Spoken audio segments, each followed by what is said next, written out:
Hello, everyone. Welcome into Above My Pay Grade. My name is Eric. We hit a record for Black Friday spending.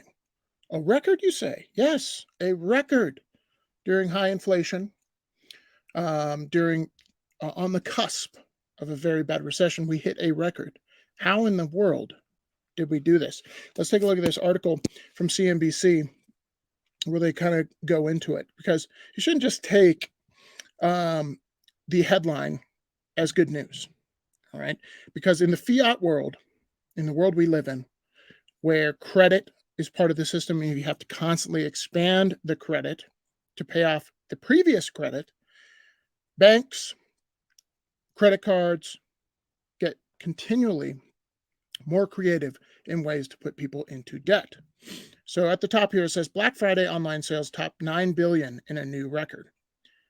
And if you're like me and you're thinking, how in the world is this possible when people are spending more for groceries and necessities, we'll go into the details here. Consumers spent a record 9.12 billion online shopping during Black Friday this year, according to Adobe, who tracks sales on retailers' websites. Many consumers embraced flexible payment plans on Black Friday. The buy now, pay later.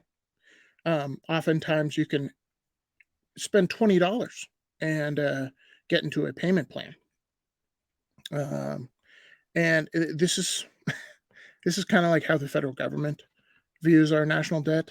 Is the way people in their personal lives view their debt. Is, hey, we'll worry about it later. So they use these payment plans on Black Friday as they continue to grapple with high prices and inflation. Buy now, pay later payments increased by 78% compared to the past week, beginning November 19th. And buy now, pay later revenue is up 81% for the same period. You got to ask yourself, if you're one of these people who is tempted to use these buy now, pay later. I always tell people you will always pay for something.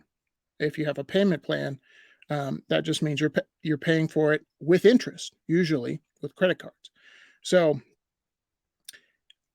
the nature of this consumer economy is to buy as much as you can and worry about the consequences later.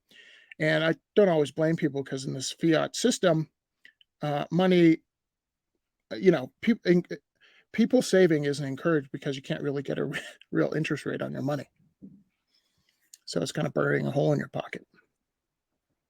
Further reading here, the record-breaking spending comes on the heels of a strong Thanksgiving day of shopping, which consumers shelled out an all-time high of $5.29 billion online, up 2.9 year over year.